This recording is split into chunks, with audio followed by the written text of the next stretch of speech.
Yeah, hi, good evening, friends. This is Wasim once again with you, and I just came up with one of the good news and one of the bad news for you here. So let's first of all let's go with the good news. The good news is, guys, that NEBOSH have not changed their passing marks.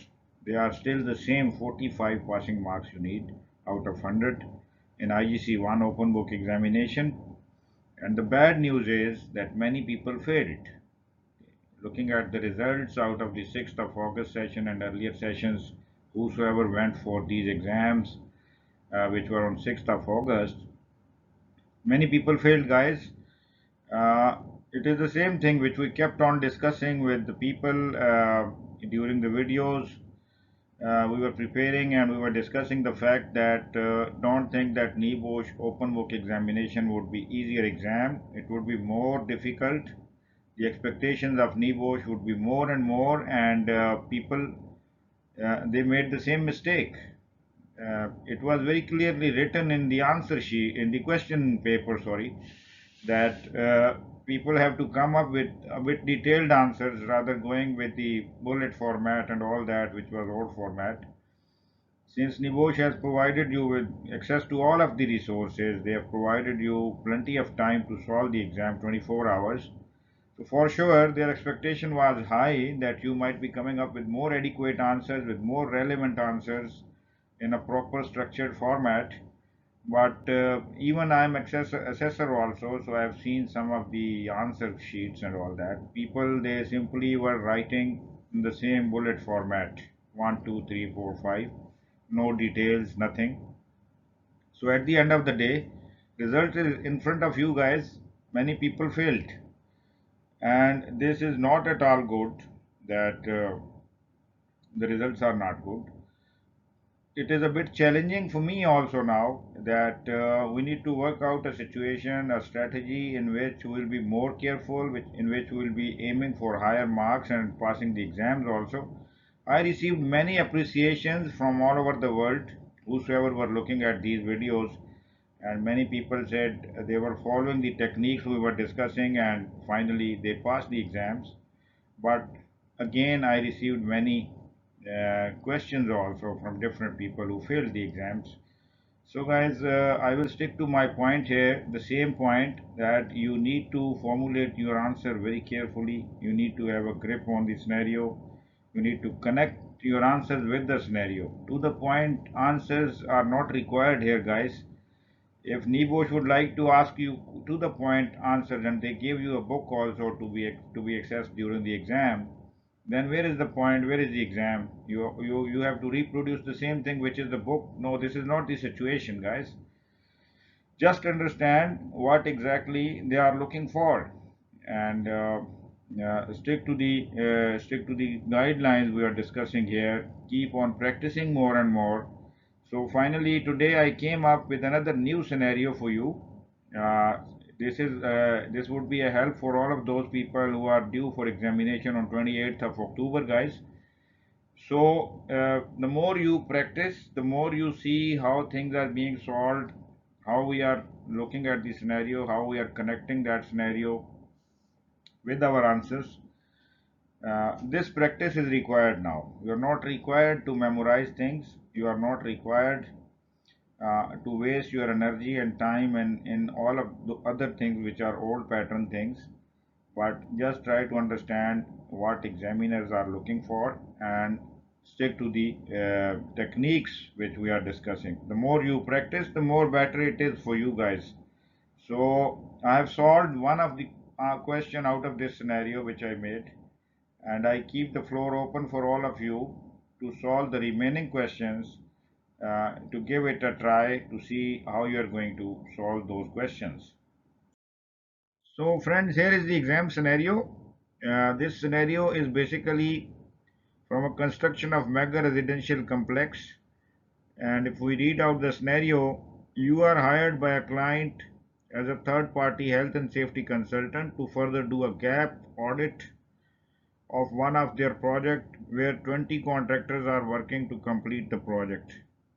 All these contractors are involved in different jobs, and some of the site activities include fabrication, construction, welding, scaffolding, heavy lifting, air conditioning, painting, etc., to further complete one of the mega residential complex for the client. All these contractors are managed by client in terms of health and safety arrangements. The client has developed one portal for all contractors to access their policies, procedures, and site rules, to get familiar with project requirement and follow them accordingly. All activities at site are controlled by the PTW system, and client has provided safe systems of work to execute the job safely. In addition, client has a team of 15 field compliance officers reporting to safety manager on daily basis. The role of client's HSE team is to keep close monitoring of contractors with regards to following HSE policies and procedures at site. For the past 6 months, client has noticed many non-compliances by contractors at site, and now there started many high potential near misses. Upon these situations, client's HSE team has issued many warning letters, but the contractor's action is only documentary, and in rare cases some of the controls have been applied to close the corrective actions. In short, it is going out of control, and a rising number of near misses, non-compliances by contractors is quite alarming to avoid any disaster at site any time. Client has decided to use expert services in this occasion, and you, being the health and safety consultant, are invited to scan, survey the gaps at site and come up with a complete report on shortcomings at projects by contractors. You are also required to provide recommendations on how to improve health and safety at site and further develop safety culture. So friends, out of this scenario, there are four questions developed, and if you look at the marks, first question carries 15 marks, second 10, third question 10, and last question also carries 15 marks. And you have given a hint in the note that you are allowed to write your answers uh, in 1200 words only. You are not given a choice to go with more detailed answers, but this is the same pattern, 300 words per question, and you need to now distribute your word count looking at the marks also. So if we look at the first task is contractors management. Question is how you will proceed further. What do you think are the weaknesses on the client's part in management of their contractors leading to the current non-compliance and near misses by contractors? So guys, it is very clear question, and I think the examiner have given you the answer also in the question itself, that they want to know that what are the mismanagement part on the client side to select these contractors and to manage these contractors. So if you recall, we were discussing in the training sessions that a contractor has to be selected properly, a contractor has to be managed properly, so that we select a better contractor, a safe contractor, looking at different parameters. And it is not the only case. Then once the contractor is selected properly, then the second phase is coordination and planning of the job. And then the third phase is to monitor your contractor on regular basis to make sure that they are not deviating from the policies and procedures. So it is 15 marks question. Examiner would like to know how you will proceed further. So here you need to put up some information. What would be your strategy to move ahead? So we'll be looking at in the answer part how to solve this question. If you look at the second task, that is safety culture, the question is what indicators you will use to argue whether there is a positive or negative safety culture prevailing at site. Again, very easy question. The safety culture indicators we kept on studying during the training sessions. So this is the same thing, but now you have to connect it with the scenario. The information given you in the scenario, you have to take that information and relate it to those indicators and for sure, we all know that there's a negative safety culture prevailing looking at the scenario here. So we need to argue that yes, there is a negative safety culture prevailing. And why it is negative? When you connect it with the scenario, you will prove that part. Then the third task is again safety culture, and the question is, do you think a better communication can improve the current situation at site? If yes, how and what tools can be used for better communication? Guys, it is very clearly mentioned in the scenario that client has developed a portal for contractors where he kept all of his documents, procedures, policies, and they usually give the access to the contractors, and they rely on them that they have already accessed those information and they know what are the policies and procedures. But we can make it much better. We can use different communication methods and tools to improve communication with the contractors so that they know what exactly they are going to do and what are the policies, what are the procedures, what are the implications on contractors. The last question is, what active and reactive methods client must use to improve HSE performance of contractors at site? We all know there are some active indicators, there are some reactive indicators, there are some methods, and I don't want to repeat it here. I want you to take a lead and consult your books and come up with the information here, looking at the scenario and connect it accordingly in answering these questions. So we'll be solving question number 1 here, just to give you an idea how you are going to move ahead. Guys, the answer part is the most difficult part, and I received feedback from many people on the videos that usually when they see the video, it seems very easy when we start connecting the questions and start converting them into the answers. But when some of the friends they give it a try, it is very difficult. They don't know from where to start, how to start, and all that. Guys, this will come with the practice. Don't worry, don't panic. This thing will you have to develop mainly. You need to see what examiner would like to know, and you need to tap on the same thing and come up with the answers. So let's see how we are answering question number 1 here. So guys, as it is very clear in the question, the first thing examiner would like to know your approach, and the examiner is asking you how you will proceed further. You are new to the organization, you are a third party consultant, and you don't have any information what's going on, what have went wrong already earlier, and what you need to develop for future betterment and all that. So you need to clarify here, and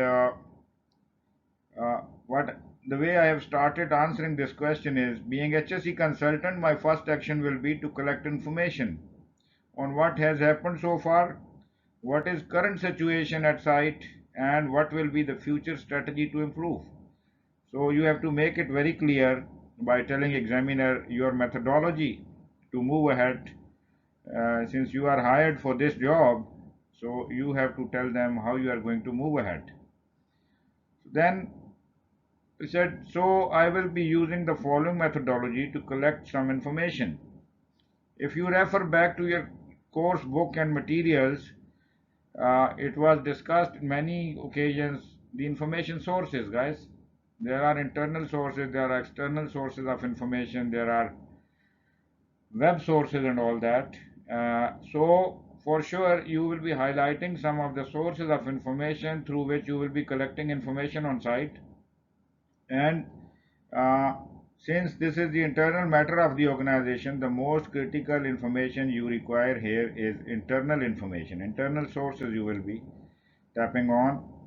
So we said review of previous documentation like policies of contractors, accidents, incident records, risk assessments, certification and competency check of the contractor staff, equipment records, legal notices, resource availability, etc. All of these things you will be reviewing for the contractors to know that how competent these contractors are. What is the strength of these contractors in terms of these documentations and all of these things. For sure, we all know that this job has to be done in the earlier stage. If we recall our course syllabus, we discussed that contractor should be selected properly and all of these things should be checked in that phase. But it seems client failed to check all of these things and they failed to select a better contractor for them.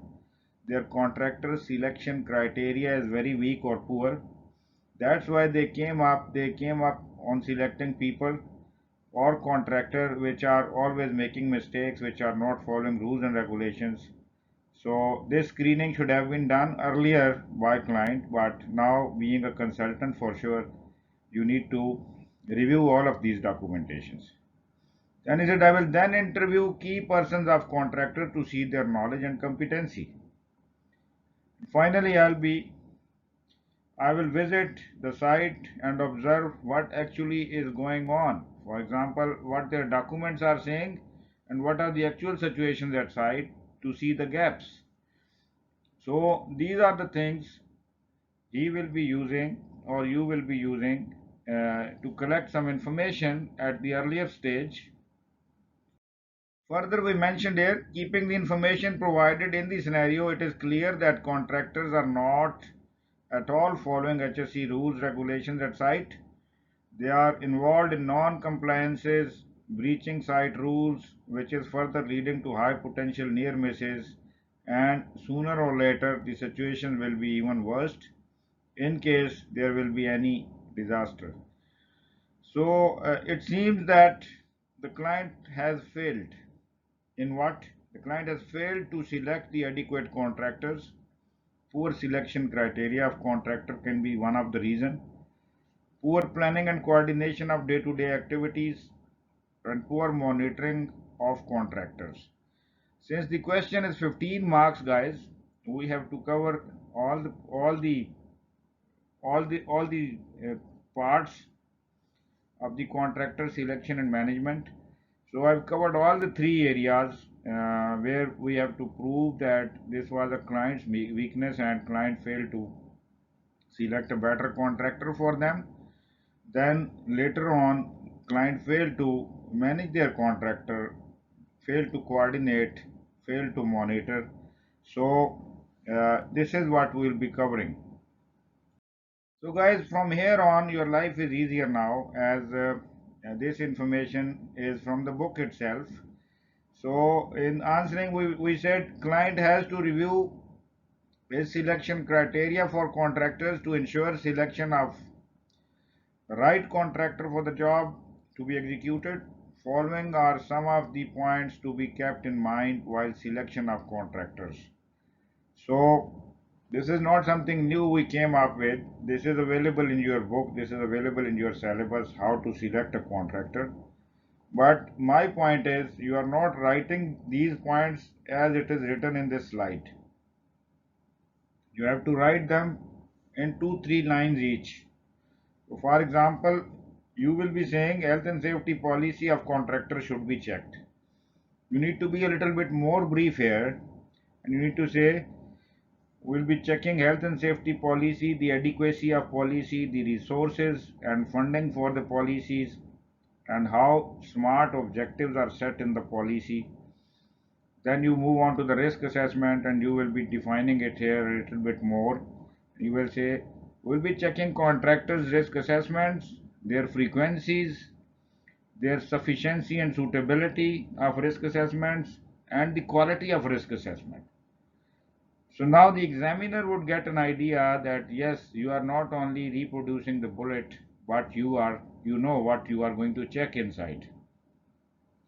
Qualification and training records of people, how qualified people are, what kind of trainings they have, what about the training refresher courses and all those things. So you need to brief all of these points one by one to give examiner idea that you know what is behind this bullet point. So this is how you need to approach the answer part. Guys, in the second phase, once the contractor has been selected by the client, the next phase is planning and coordination of day-to-day activities. So the following guidelines to be ensured for proper planning and coordination. We all know that selection is the first phase, but it doesn't mean that a client should relax after selecting the right contractor. No, this should not be the case.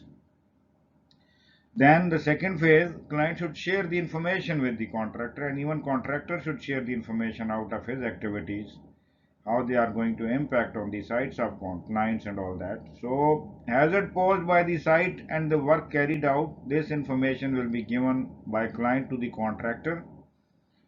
Then hazard posed by the contractor activities.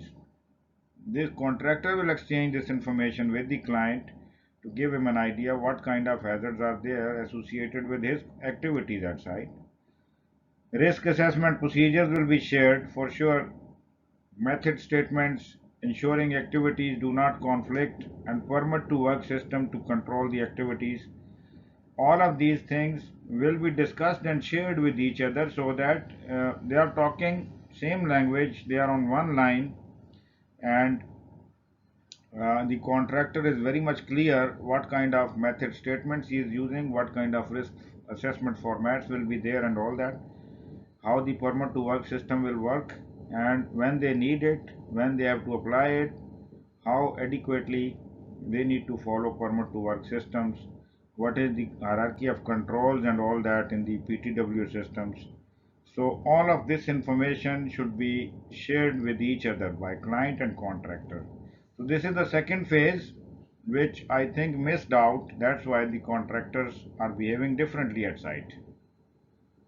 So guys, finally the client has to maintain strong monitoring and supervision over contractors. So in first phase, we were selecting right contractor for us. In the second phase, we were sharing the procedures, policies, and we were coordinating and cooperating with each other in all of these things. And now the last stage, finally, the client has to maintain strong monitoring and supervision over contractors. Okay. So client have their own compliance officers at site, 15 compliance officers as we know in the scenario. So client has to maintain strong monitoring of contractors, ensuring no conflicting activities between them. There are 20 contractors at site, and for sure each one is involved in certain activities.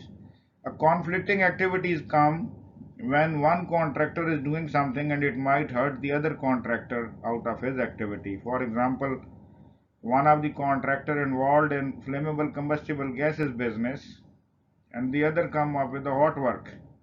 So it's a complete recipe of fire if it is not well coordinated effort. So all of these activities should be managed by client. He should know what's going on site, who is doing what, and they are the one who will be using permit to work system to control the activities. Then client has the right to stop the work anytime. If we feel the contractor is not following rules and regulations and they might end up on a disaster, client should use this right and stop the work. And finally, auditing the contractors time to time is another technique or method to know whether the contractor and their staff are they following rules and regulations on site or not. So winding up, we said by following above all measures, client has to ensure proper selection and management of contractors at site. So you have made your point very clear here. So for this 15 marks question, you have provided adequate details. So friends, I hope you understand, and that's what we were discussing in the earlier videos also, how to solve these scenario based questions and all that. Guys, you need to put the information in a right way. You need to connect it with the scenario. And this is how we solve this first question. I hope that you will give it a try and you will solve the remaining three questions. Believe me, this is the only thing which is required at your part. The more you will be having practice on these scenario based questions, the much easier it would be for you to attempt the exam on 28th of October or later even. So this is the key basically to pass the exam. As I gave you good news in the beginning that NEBOSH have not changed their passing marks. It is same 45 marks you need to get to pass the exam. But now getting that 45 marks is a challenge. Now their expectation has raised. Now marking style also has been changed, and you are not going to get like the way you were getting marks in the earlier exams to the point if you wrote 5 bullet points in risk assessment steps involved, you get full marks. No, situations are different. Now they want you to be the master of situation they are going to give you. The situation is the scenario. So if you are the master of that situation or scenario and you give them a proper solution, being a health and safety practitioner, that is what they are looking for. So they mainly look at your approach. So guys, hope this was useful, and I wish you best of luck for your exams, your preparations, and stay connected, stay tuned. See you in my next video very soon. Thank you very much.